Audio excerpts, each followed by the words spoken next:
and over to you, Mr. Lohia. Thank you, operator. Hello, everyone, and welcome to Tata Technologies' fourth quarter of fiscal 25 results call.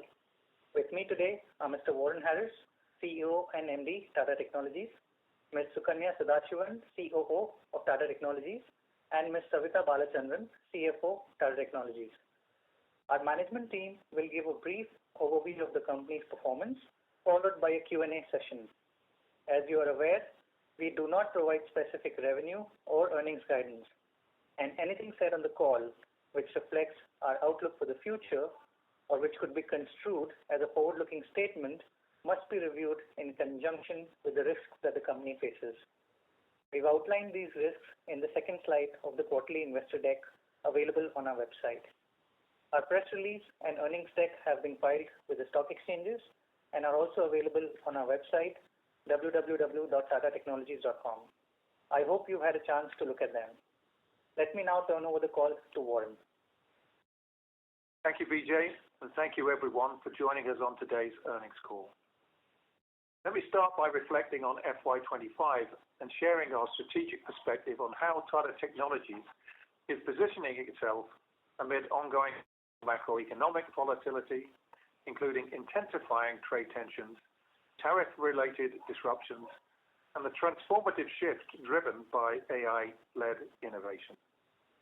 Despite navigating a challenging geopolitical environment marked by shifting trade alliances, rising protectionism, tightening export controls, and the ongoing reconfiguration of global supply chains, we've delivered a resilient set of results in FY25. Our full-year revenue grew by 1% year-over-year in Indian rupees. However, this headline figure masks a stronger underlying growth of 12% year-on-year when adjusted for the large VinFast project that concluded in FY24. We ended the year with a robust EBITDA margin of 18.1%, reflecting our continued operational discipline. During the year, we secured a total of 17 large deals, including one marquee engagement exceeding $500 million, two deals of over $50 million, one of over $20 million, and 13 in the $5 to $20 million range.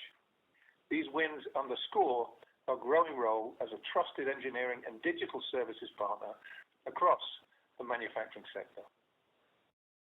Our customer base continued to strengthen, with 44 clients now contributing over $1 million annually, up from 41 in FY24. This growth reflects the deepening of our relationships and the increasing trust our customers are placing in us. In Q4, our services business, which accounted for 80% of our total revenue, grew by 1.1% sequentially in Indian rupees, demonstrating strong resilience in a challenging environment. In a constant currency US dollar terms, the business held steady quarter over quarter. On the other hand, our technology solutions business saw a 14% sequential contraction in Q4.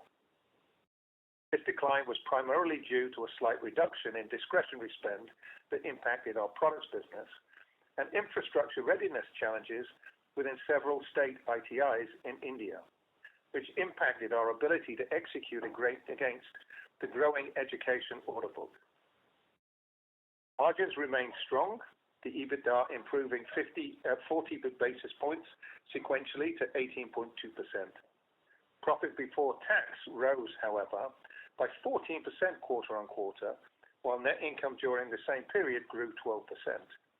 Notably, we recorded a net benefit of 12 crore rupees from our BMW joint venture in Q4. This accounted for 4.6% of our pre-tax profits. We anticipate that this JV will play an increasingly significant role in driving our net profit and associated earnings per share in FY26. The global ER&D sector is currently navigating a dynamic landscape marked by both growth opportunities and geopolitical challenges, particularly as it pertains to ongoing tariff and trade tensions among major economies. Whilst the situation remains fluid and various outcomes are possible over the coming years, the strategic positioning of key nations is poised to reshape manufacturing hubs, disrupt global supply chains, and raise input costs for some manufacturers, while simultaneously creating new opportunities for others.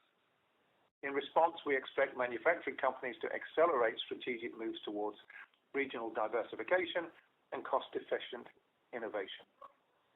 Despite short-term uncertainties, the ER&D industry continues to demonstrate strong resilience and adaptability. We believe that this environment favors agile engineering service providers like Tata Technologies who can help clients pivot quickly and effectively. Although we anticipate continued uncertainty over the next couple of months, leading to short-term delays in customer decision-making, we believe that companies will maintain investment in new products and manufacturing capacity to secure their long-term competitiveness. We are proactively positioning ourselves to be the trusted partner that the manufacturing sector will need in this evolving environment. In support of this, specifically in March, we announced organizational changes to strengthen customer collaboration and accelerate innovation and growth.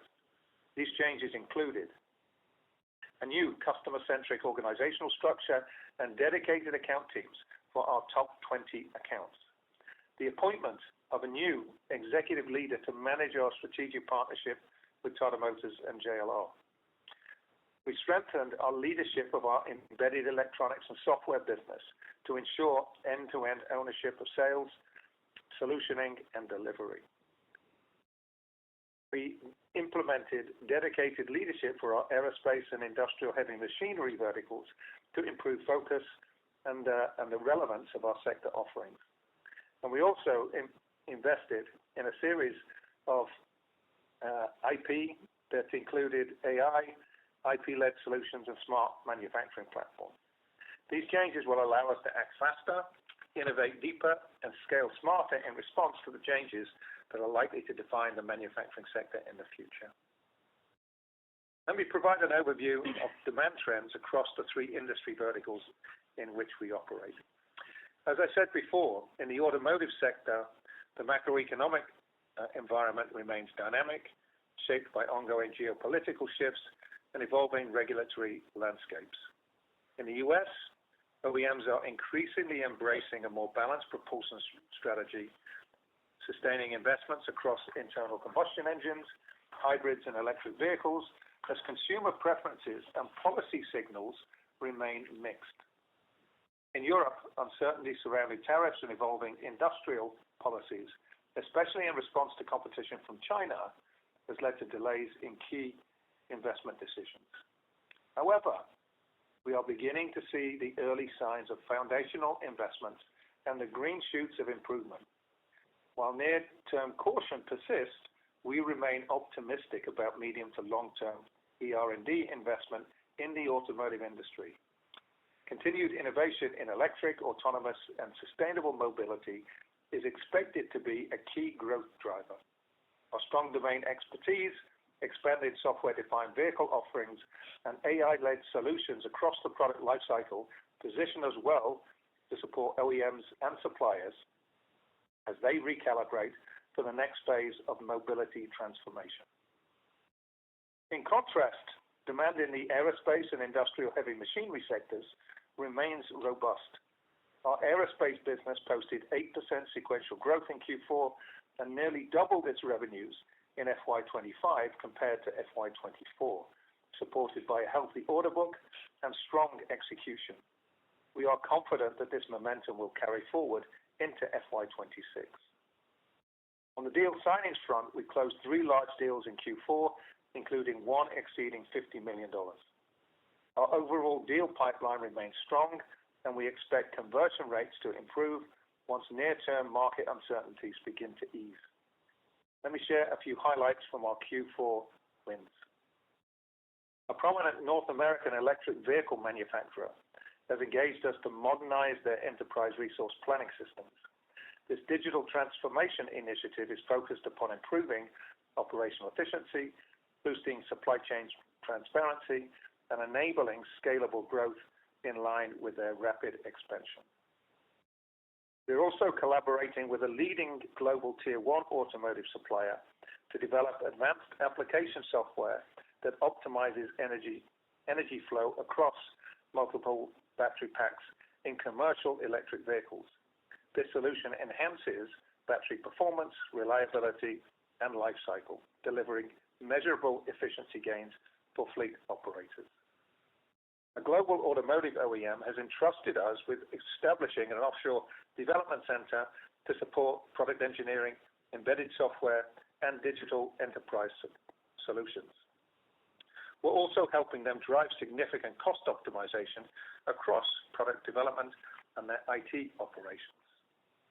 For an Asian OEM, we are leading the complete design and development of interior and exterior trims as part of a facelift vehicle program, along with managing a simultaneous engineering engagement to support speed to market. In aerospace, we were selected by a North American Tier 1 supplier to design and develop a hydraulic test bench and power pack for landing gear component testing. Additionally, we're supporting the upgrade and optimization of their product lifecycle management system. In the education sector, we continue to scale our impact. We're partnering with the government of Uttar Pradesh to upgrade 62 ITIs across the state. We also signed an MOU with RB College of Engineering to establish a center for invention, innovation, incubation, and training, further deepening our commitment to skilling the next generation of engineers. We're proud to see the real-world impact of our investments in and generative AI. Since delivering our proprietary AI framework last year, we've moved decisively from experimentation to execution. Today, we're deploying AI across the product value chain, enabling solutions like predictive maintenance in manufacturing and AI-enhanced object detection in autonomous driving systems to help clients drive greater efficiency and unlock competitive advantage. A standout example of this in action is our work with a North American Tier 1 manufacturer, where we are deploying our proprietary AI framework across multiple brownfield plants. The solution is already delivering measurable outcomes, reducing scrap rates, improving uptime of legacy equipment, and accelerating overall manufacturing throughput. We remain deeply committed to embedding AI-driven intelligence across our entire services portfolio, from product engineering to manufacturing engineering and customer experience solutions. This approach is helping us not just to improve outcomes for clients, but also to redefine the future of engineering services. Tata Technologies is also evolving into an IP-driven, platform-led organization focused upon building proprietary tool sets and vertical solutions that deliver faster time to market. In the software-defined vehicle space, we're expanding our capabilities in embedded software, digital cockpit solutions, battery management, and vehicle architecture, supporting OEMs in navigating growing complexity and accelerating their product development cycle. Our partnerships reflect this strategic shift. The BMW joint venture, launched in November with an initial team of 100 professionals, is scaling faster than we expected. We're now approaching the 4-digit headcount milestone originally projected for calendar year end and anticipate continued growth throughout FY26. Our share of profit from the JV has seen a significant uplift in Q4, and we expect this momentum to continue. Moreover, our collaborations with most of our leading customers are increasingly focused on software, electrification, and digital product development, underscoring our expanding role as a transformation partner in an evolving automotive and industrial landscape. FY25 has been a pivotal year for Tata Technologies, from scaling strategic partnerships, such as our expanding relationship with BMW, to delivering engineering excellence in aerospace through programs with companies like Airbus and Air India, and advancing upstream battery design and integration capabilities with Agratas. We're consistently demonstrating our ability to create value and earn the trust of our customers. We're extremely proud to share that we've achieved our highest ever customer net promoter score in FY25, a clear reflection of the deepening confidence our customers place in us.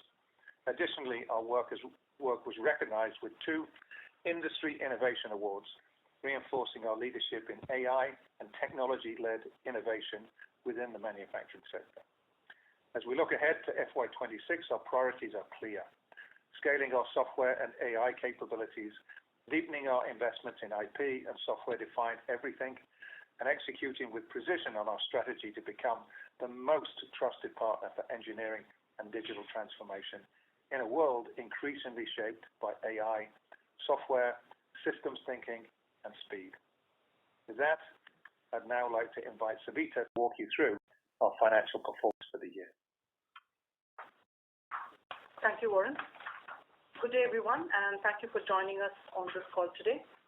Let me now walk you through the financial performance of the fourth quarter and the full fiscal year of 2025. Our revenue from operations for the quarter stood at 1286 crores, reflecting a 2.4% sequential decline. This includes a sequential revenue growth of 1.1% in our services business, amounting to 1,024 crores, demonstrating resilience despite the challenging operating environment. On a US dollar constant currency terms, our services business remained flat sequentially. The reduction in the headline revenue, therefore, was entirely driven by the contraction in our technology solutions business, which recorded a degrowth of 14.1% during the quarter, with the product services decreasing by 7.7% and the education business experiencing a much sharper drop of 20%. You may recall that our products traditionally experiences a stronger performance in the third quarter. This success creates a challenging sequential comparison for Q4. Meanwhile, our education business encountered hurdles due to delay in infrastructure readiness from our customers in the public sector. The phygital EdTech approach depends on fully functional labs within the academic institutions that we collaborate with, and the construction delays that we saw in Q3 continued into this quarter as well, which negatively impacted the bookings for Q4. However, we do anticipate a gradual recovery once these projects resume, with the momentum building into fiscal 26. As far as the full fiscal year of 2025 is concerned, our revenue from operations grew 1% year-on-year, reaching a number of 5,169 crores. The services segment, accounting for 78% of the total revenues, witnessed a similar 1.1% year-on-year growth, reaching a total of 4,027 crores. It is important to note that this fiscal year faced a challenging year-on-year comparison, primarily due to the completion of the major full vehicle programs for our Southeast Asian clients in fiscal 24. In the previous fiscal year, this account did over 14% of our services revenue, while in fiscal 25, the contribution declined to a low single digit. Excluding this impact, the core services business demonstrated resilient performance, recording a 16% year-on-year growth in rupee terms, reaffirming the strong underlying health of our operations in this fiscal year. This was fueled by strong growth amongst both anchor as well as our non-anchor customers. Our technology solutions segment saw a revenue growth of 0.6% year-on-year to 1141 crores, and despite the Q4 lumpiness, the education segment was up 6.8% for the full year. In contrast, the product business experienced a 7.6% year-on-year decline. I am, however, extremely pleased with the operational discipline our teams have demonstrated throughout the quarter, resulting in a sequential improvement of 40 basis points in the EBITDA margin, bringing it to 18.2%. This achievement was driven by a reduction in employee costs, supported by factors including an improved offshore delivery ratio, a decrease in the number of contractual employees, some favorable currency movement, as well as continued optimization of our pyramids. We concluded the year with an 18.1% EBITDA margin, fully aligned with our margin preservation objective. As we step into the next fiscal, we remain committed to maintaining strong operational rigor to drive sustainable growth and profitability.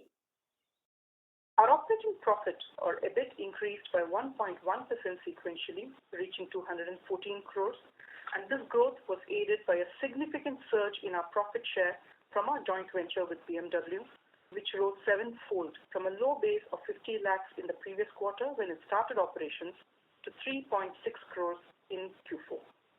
This partnership continues to scale up steadily, aligning well with our expectations. In addition, the other income included a deferred income of 8.3 crores, reflects the fair value gain on the options relating to our investment in the company, and this deferred income, as I have said before, is a recurring element in the foreseeable future.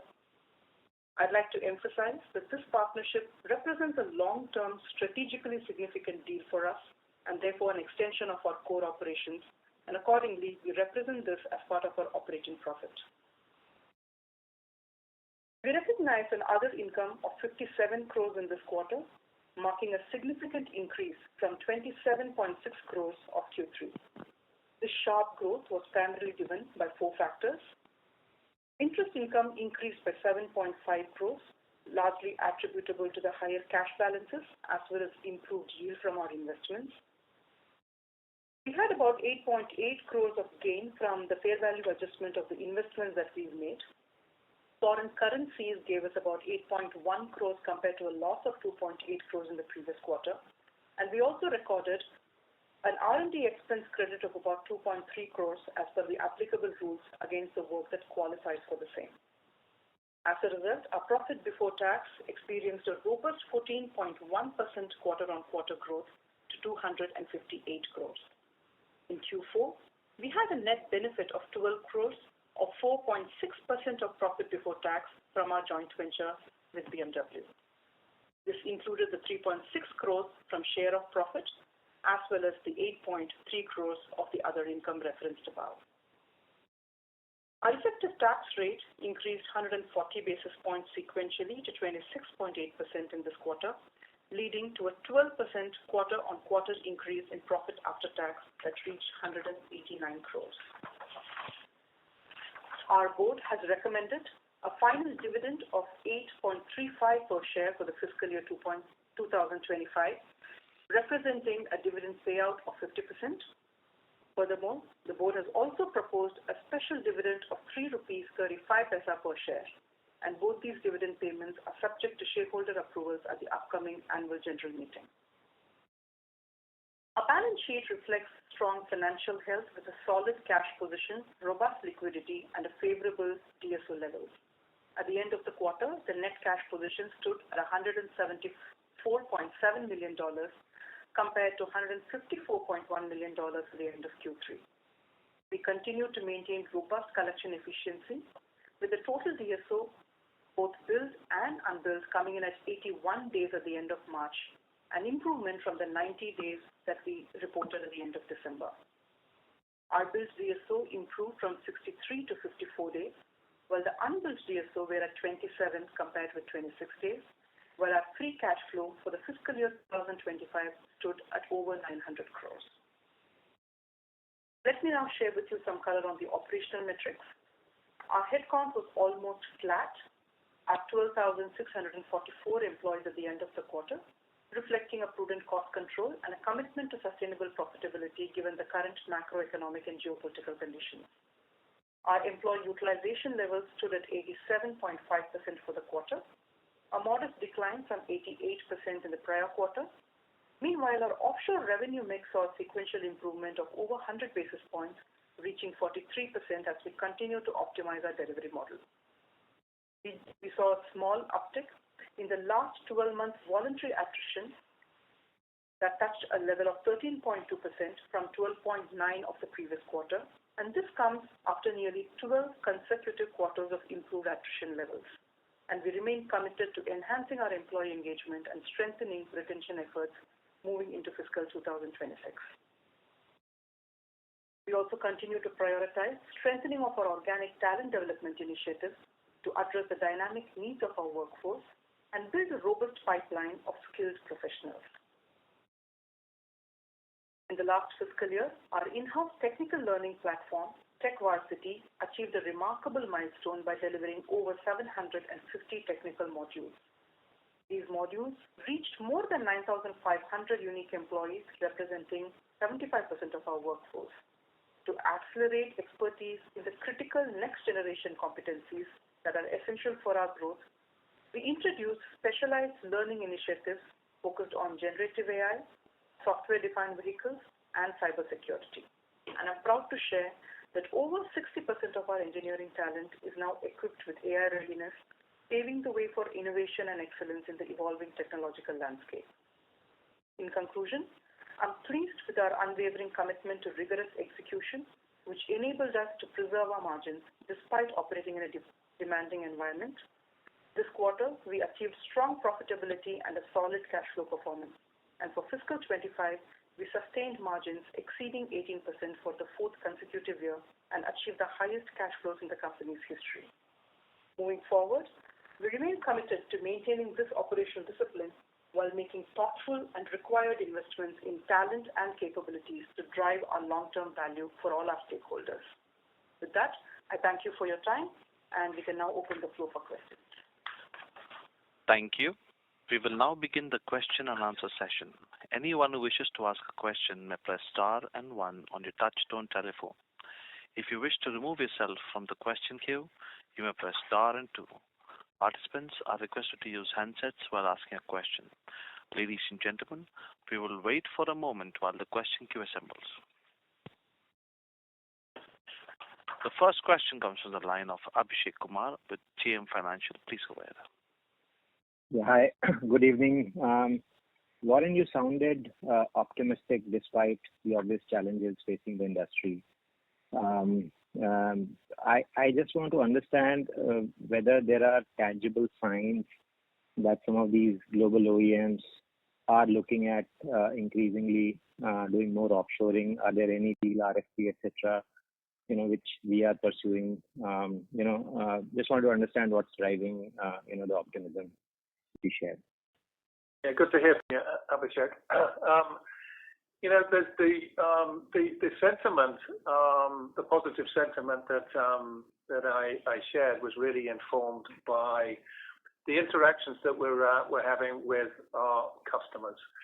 I think I shared in the Q3 earnings call that last year had really been impacted by the uncertainty around the administration in the United States, given the elections in November, and also the regulatory uncertainty in Europe. I think with clarity at the end of the calendar year, many of our customers that had delayed investments in new product were starting to get ready to execute, and we were very encouraged by the interactions with customers in both regions, and we're anticipating a very strong start to this fiscal year.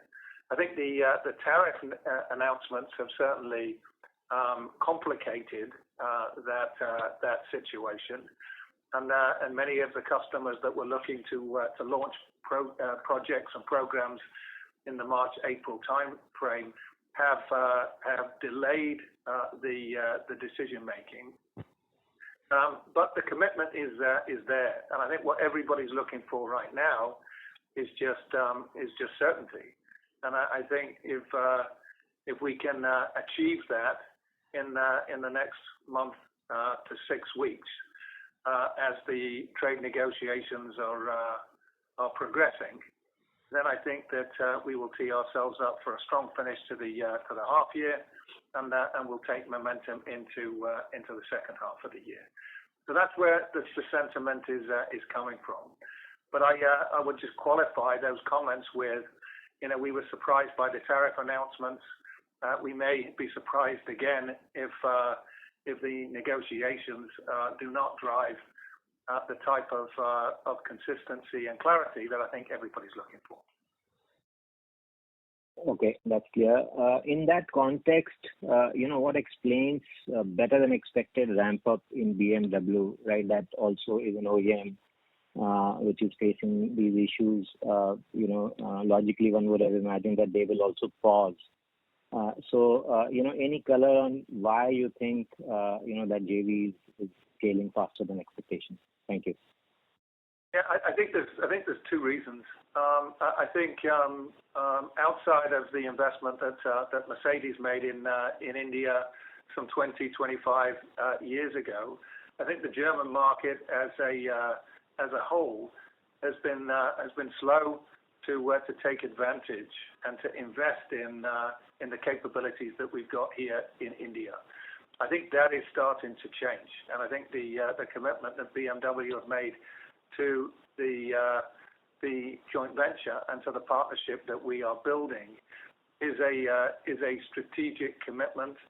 It's a strategic commitment that is very central to their ambitions in both the automotive software area, the AI area, and in the enterprise digital solutions.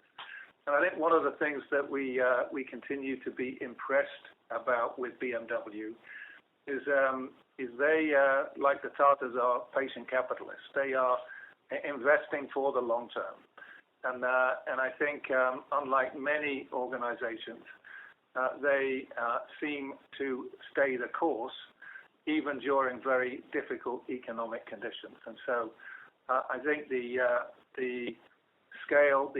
accelerated scale of headcount and business that we're seeing with the JV is really a testament to those things. Yeah, one last comment. Could that be a precursor to other German OEMs taking advantage of India's scale, skill, and cost? The answer is very much a yes. I think one of the things that we are seeing from many of our German customers right now is that they are requiring a BCC component to the services that they procure. Traditionally, the majority of the work that they've outsourced has been outsourced to onshore companies in Germany. And so we're seeing opportunity both directly with customers because of that prioritization in and around BCC, but we're also seeing those onshore engineering services companies also look for an offshore play. And so we are seeing opportunity both directly with customers and also with organizations that traditionally we've competed with. Great. Thank you and good luck in the current tough environment. Thank you. Thank you. Thank you. Next question comes from the line of Chandramouli Muthiah with Goldman Sachs. Please go ahead. Hi, good evening, and thank you for taking my questions. My first question is just around, I think a couple of quarters back you had shared that there was some postponement of demand because of the uncertain macro, and the size of deals that were closing might have been smaller deals than what was originally envisioned in the pipeline. So just trying to understand, based on some of the conversations you've had recently with clients that you highlighted, are you getting the impression that once there is clarity on the regulatory environment and the tariff environment globally, the trade environment globally, some of these deal sizes might start bouncing back up, or is that something which is a little more of a more medium-term kind of journey based on the tone of conversations you're having? I think that you've interpreted the comments that I've made in exactly the way that we see it. We certainly saw towards the end of the last fiscal year conversations and planning that gave us confidence that the deal size would increase and behind that momentum would build. Obviously, that's been somewhat tapered by the recent announcements from the United States.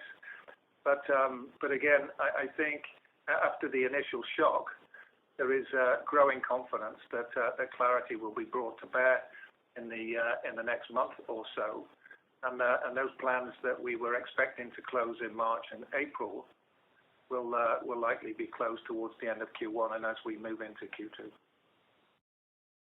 Got it, that's helpful. Just to build on that, there's also been this theme of potential cost-cutting related spending, which some of the Indian IT services and ER&D companies might benefit from in this sort of uncertain macro, maybe slower growth environment temporarily. So is that also a theme which you're seeing some additional business opportunity in beyond sort of the traditional services that you cater to? Yes, I think so, and I think the example that I just provided about Germany is really a testament to that.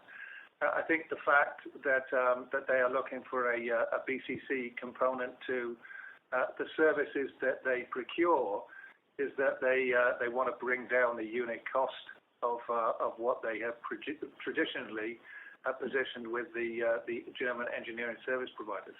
So we do not expect headcount increases within our customers. I've commented before that as the clock speed of technology change accelerates, we're expecting our customers to concentrate on what is core to the DNA of their brand and their competitive position, and more will be outsourced to organizations that have a nexus and a footprint in territories like India. So we think we're incredibly well positioned. We're obviously doing our best to navigate the short-term context in which we're operating, but we remain quite bullish for the medium term and very bullish in terms of the long term. Got it. That's helpful. And just last question is around your anchor versus non-anchor customers. So you have done a great job of reducing dependency on your anchor customers over the past 4 to 5 years. So just trying to understand in this sort of anchor customers have more domestic exposure, which might not be as impacted as maybe the globally exposed business. So if you could just share some color on anchor versus non-anchor, what the sort of growth opportunities that could be on a relative basis, that will also be helpful. Again, I think you have understood the circumstance extremely well. You know, we're seeing Tata Motors continue to invest and accelerate their commitment to expanding their product portfolio. That is providing tailwinds which we are intersecting with. You know, JLR sits outside of India and is exposed like everybody else to the uncertainties in Europe and the United States, which is their largest market. So they are impacted in the same way that everybody else is. But Tata Motors has demonstrated resilience through the uncertainties that we've been grappling with over the last 6 to 9 months. Got it. That's helpful. Thank you very much, and all the best. Thank you. Thank you.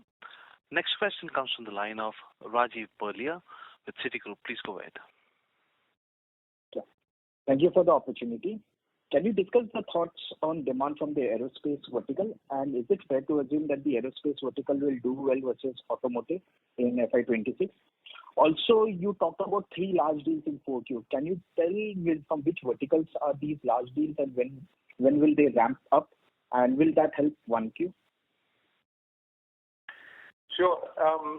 If we look at aerospace, I mentioned in my opening comments that we had almost doubled the aerospace business in FY25. That reflects the growing momentum around the partnership that we've got with Airbus, but it also reflects the investments that we are making in growing the aerospace business outside of that.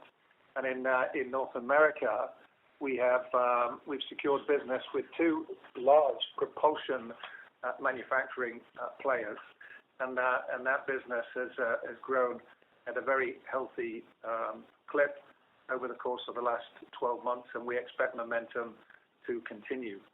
So our aerospace business today has certainly not been impacted as automotive has by the issues that relate to regulatory uncertainty and the policies from various governments in different parts of the world. And one of the things that we are seeing in aerospace is that the sponsorship and the credibility that we're building with organizations like Airbus is now precipitating in terms of introductions to organizations within their supply chain. one of the big challenges within certainly Airbus and Boeing is that they cannot satisfy the demand at the moment. So manufacturing throughput is a major issue, and we're addressing that through work that we're doing directly with Airbus. But we're also now starting to leverage, again, the credibility, the understanding, and the capability that we're building within the supply chain. And we won a couple of large deals in FY24 that are directly related to the sponsorship that we've received from Airbus. As far as the large deals that we have won, and I cited in my opening comments, we are deploying an AI solution for a tier one automotive company that has the potential to extend to more than 100 plants for that tier one automotive supplier. We are at the moment going through the discovery exercise to identify the opportunities for improvement, where we can deploy sensors, how we can leverage our AI framework to identify insights that will improve manufacturing uptime, again, improve and accelerate manufacturing throughput, and also address things like scrap rate. So that engagement is right at the initial stages, and we expect that to scale. We won a complete package here in Asia for interior and exterior trims. It's a mid-cycle refresh activity. Again, that business was won at the end of Q4. We're just in the initial stages, and so we're expecting that to ramp. And we also have made a number of comments about the challenges that we've had in the education sector, given the readiness that we've had with regard to labs and the infrastructure that's required for our digital proposition. But we are continuing to win large deals, and our order book continues to expand. And so these infrastructure issues that we expect to be addressed in the next couple of months should see the education business scale as we move through the year. Last question from my side. This 50 million deal which you announced in 4Q, is it in the education sector? Sorry, could you repeat that? The 50 million deal which you had announced in 4Q, is it in the education vertical? No, it is not in the education. Thank you. Thank you. Next question comes from the line of Chirag Kacharia with Ashika Institutional Equities. Please go ahead. Hello. Yeah, I have a couple of questions. So one of our top clients yesterday in their earnings call mentioned that they are focusing on Asian market and considering India and Indonesia for their assembly plants. And also news articles referring that from June this year, their India plant is going to start the production. So how would this will benefit us in terms of margin and getting a business getting more volume from this account? If let's say they are actively considering Asia for their volume target which they have mentioned yesterday in their earnings call. Yeah. We continue to work hard to protect and evolve the relationship with that organization. We're very proud of the work that we have done for them. We're very proud of the impact that the products that we have developed have had with the markets that they are selling that product into. We are continuing to explore new ways of being able to help them execute their strategy. That includes new products. It also includes the investments that they expect to make in adding to manufacturing capacity. I think at this stage there is no definitive plan that they have as far as manufacturing capacity is concerned. I think there's a number of things that are teed up, but I think they will be waiting for market conditions to improve before commitments of capital are made. And second, on the our parent and the Tata Group, the Tata Motors also stated that they are facing some competition from other players in the EV category, and they're considering more this IC based cars. So does that anyway impact our volume with them also? Yeah. I think if you look at the Tata Motors strategy, I think it will obviously be a strategy that will flex and adjust to market conditions and the evolving regulatory framework in which they operate. Having said that, if you pick up on the public statements that Tata Motors have made, they are continuing to commit themselves to maintaining a market leadership position in EVs. They are looking to expand their portfolio. They are looking to go up market in terms of some of the segments that they support. All of those things will provide opportunity for Tata Technologies, both in terms of product engineering, in terms of helping them bring on additional manufacturing capacity, and in terms of helping them digitize their entire enterprise. So we are very proud to be a partner of Tata Motors, and very proud of the performance that we have delivered in support of the breakout performance that we've seen from that organization over the last 3 to 5 years. Thank you. Thank you. Next question comes from the line of Bhavik Mehta with JP Morgan. Please go ahead. Thank you. Warren, can you talk about how the demand headwinds are playing out across different geographies in terms of, US, Europe, and Asia? How is it different? And based on client conversations right now, where do you expect the recovery to be the fastest over the next 6 to 9 months?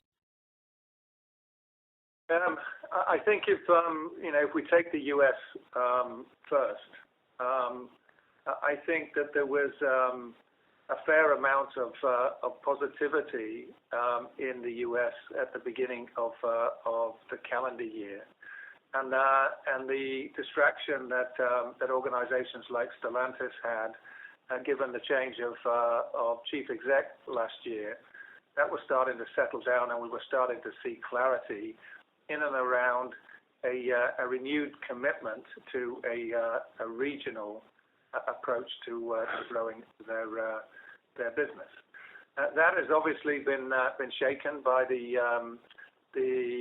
tariff announcements, not just in the context of the response of markets outside of the United States to the tariffs that have been announced by the US government, but also there's a lot of concern in and around the impact of tariffs across the global supply chains of those organizations, and particularly the impact of NAFTA.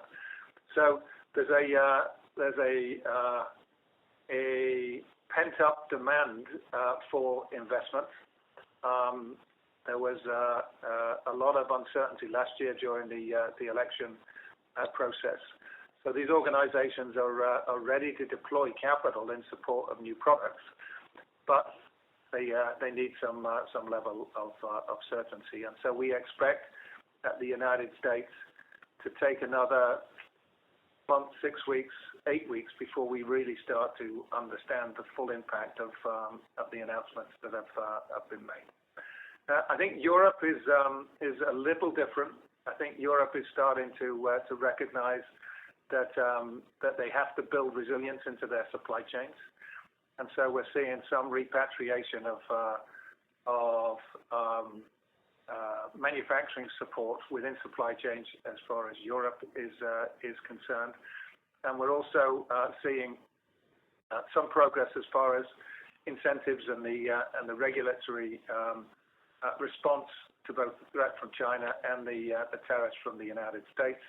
And so we're starting to see some green shoots of improvement there, but it is again tempered by the fact that everybody's still waiting for the tariff situation to play out. I was in China at the beginning of this week for the first day of the auto show, and the Chinese market seems to be immune to what's happening in the rest of the world. Everybody's pressing ahead and investing as if there is no uncertainty about the future. And I think if there's a topic that is top of mind for Chinese OEMs, it's how do they internationalize both their products and their IP, given the constraints as far as regulations are concerned. So different sentiments in different parts of the world, but everybody right now is waiting for clarity on the tariff front, and for all of us, the sooner that comes, the better. Okay, got it. Thank you. Thank you. Next question comes from the line of Kunal with Bank of America. Please go ahead. Great, thank you. Hi, Warren. A couple of questions from me. The first one is, in one of the scenarios you're considering that the uncertainty comes to an end in about 6 to 8 weeks, what would be your thought process on the eventual shape of demand? Do you think it will essentially be a case of one last quarter and then things go back to how they were at start of the year? Or could this end in being a net new demand creation in the meanwhile, or a net negative? I think if I had to call it today, and the fact that I'm kind of qualifying that statement, I think speaks to the genuine uncertainty that is out there. But if I had to call it today, I would suggest that we will get clarity in the next 6 to 8 weeks, and we would return to the type of environment that we anticipated at the beginning of the fiscal year. So we expect improvement from Q2 to Q3 and to Q4. We are still optimistic about our prospects for this fiscal year. Now, we were surprised by the tariff announcements and surprised by the magnitude of the announcements that were confirmed, and it wouldn't be too much of a shock if we were surprised again. But I think, given the reaction of the financial markets, given the balance that we're now starting to see from multiple stakeholders, my view would be that common sense would prevail, and we'll see some certainty at the end of the first quarter. Right. And meanwhile, on your large deal pipeline, do you still have enough in late stages where we could sort of see more conversions like the one you got towards, within Q4? Or do you think that further closures of deal sizes like that would be contingent on more clarity or certainty returning to the market? We have a lot of big deals lined up. A lot of large deals that we anticipated that we would close at the beginning of the calendar year. We've seen those decisions get pushed out. We would anticipate, if there's clarity, that those deals would get closed.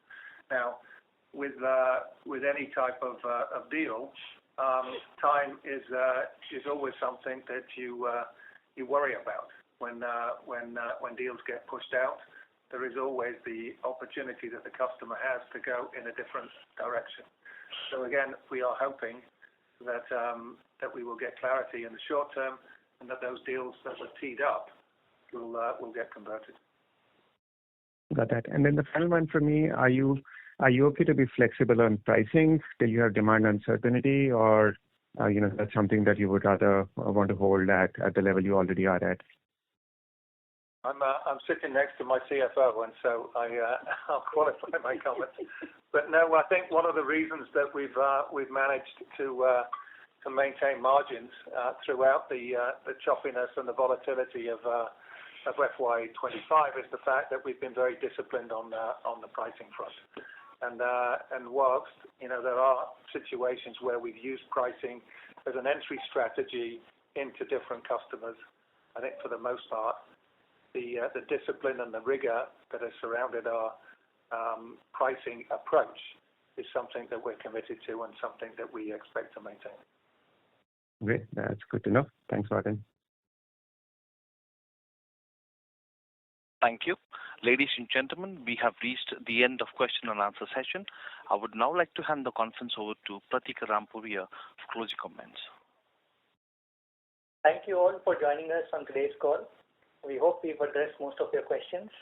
If you have any additional queries, please feel free to reach out to our investor relations team, and we'll be glad to assist you. Wishing you all the best and goodbye here from all of us. Thank you. Thank you.